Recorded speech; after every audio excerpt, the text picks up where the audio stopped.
नमस्कार हरि प्रेमियों, आपका हमारे YouTube चैनल में स्वागत है। हमारी ओर से सभी दर्शकों को जय श्री कृष्णा। हरि प्रेमियों, कैसे हैं आप? उम्मीद है आप सब अच्छे होंगे। आइए आज का प्रसंग शुरू करते हैं।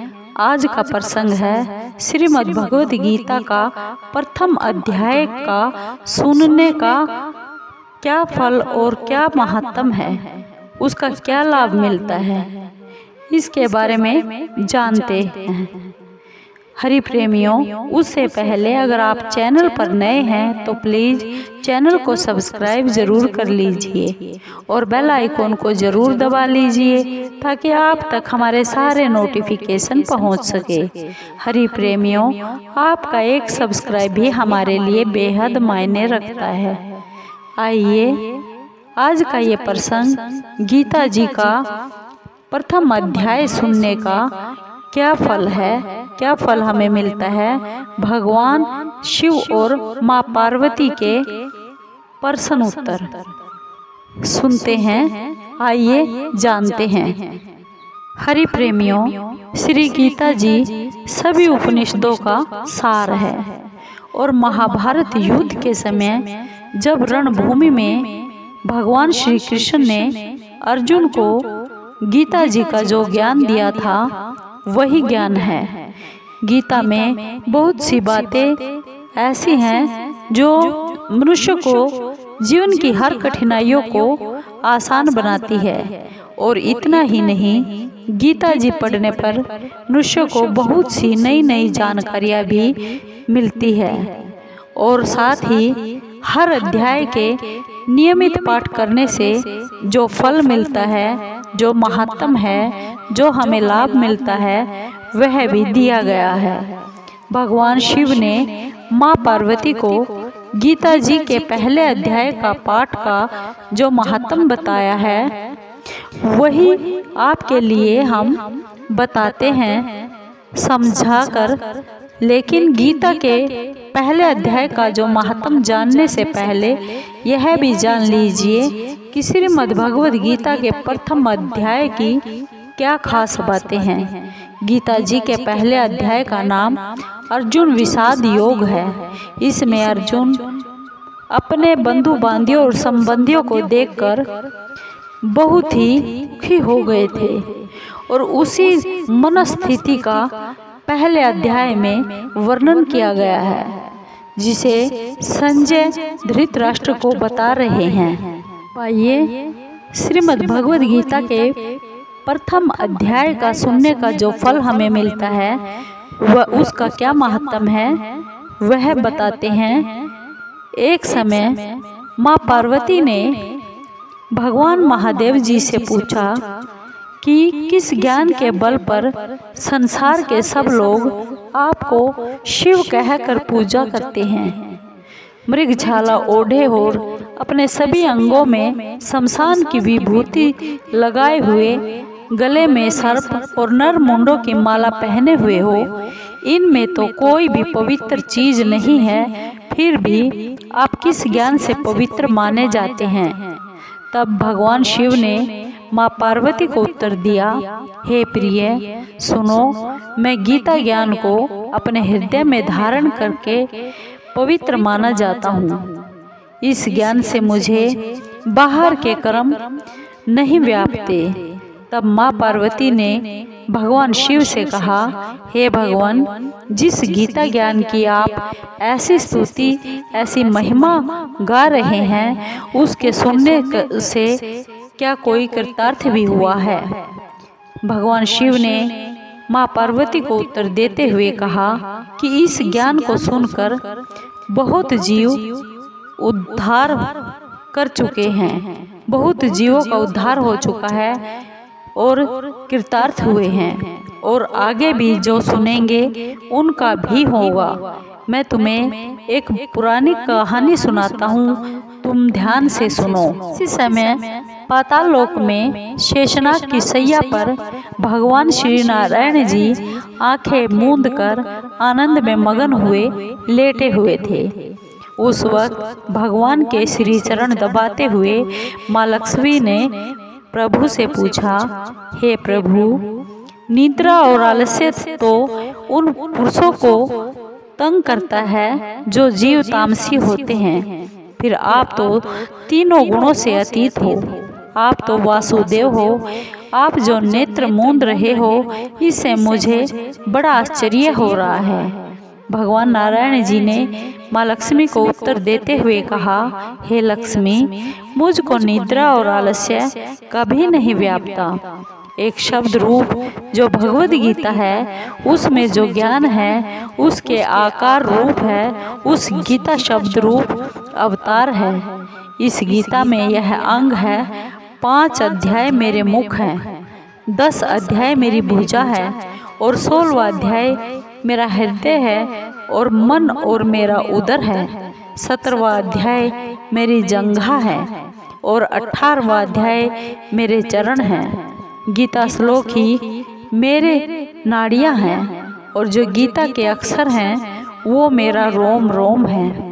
ऐसा मेरा शब्द रूपी जो गीता ज्ञान है, उसी के अर्थ में मैं हृदय से विचार करता रहता हूँ और आंखें बंद किए रहता हूँ और बहुत ही आनंद में रहता हूँ। माँ लक्ष्मी भगवान विष्णु से बोली, हे नारायण, जब श्री गीता जी का इतना ज्ञान है, इतना महात्म है, तो उसको सुनकर कोई भी जीव कृतार्थ भी हुआ है, मुझसे वह बताओ। भगवान श्री नारायण ने माँ लक्ष्मी से कहा, हे लक्ष्मी, गीता ज्ञान को सुनकर बहुत से जीव उसको पा गए हैं, कृतार्थ हुए हैं, सो तुम ध्यान से सुनो। एक बार की बात है, एक आदमी था जो चांडालों जैसा कर्म करता था और तेल नमक का व्यापार करता था। उसने एक बार बकरी पाली।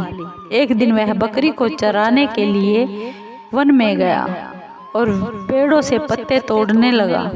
वहां उसे एक सांप ने डस लिया, जिससे वह तुरंत मर गया और मरने के बाद उसने बहुत से नरक भोगे और फिर उसका जन्म एक बैल के रूप में हो गया। उस बैल को एक भिक्षुक ने मोल ले लिया। वह भिक्षुक उस बैल पर चढ़कर सारे दिन मांगता फिरता। जो कुछ भिक्षा में लेकर आता, वह उसे अपने परिवार के साथ मिलकर खाता। वो बैल सारी रात दरवाजे पर पड़ा रहता। उसके खाने पीने का कोई भी वह ख्याल नहीं रखता था और सुबह होते ही बैल पर चढ़ता, फिर मांगने के लिए निकल पड़ता। जब बहुत दिन हो गए तो वह बैल भूख से गिर गया, लेकिन उसके प्राण नहीं निकले। वह तड़प रहा था भूख के मारे। नगर के लोगों ने जब यह देखा कि उस बैल को कोई तीर्थ का फल दे दे तो कोई व्रत का फल दे, तब भी उस बैल के प्राण नहीं छूटे। एक दिन एक वेश्या आई। उसने लोगों से पूछा, यह कैसी भीड़ हुई है? तो उन्होंने कहा कि इस बैल के प्राण नहीं निकलते। अपने अपने अनेक लोगों ने पुण्य फल दे दिए, तो भी इसकी मुक्ति नहीं हो पाई और यह तड़प रहा है।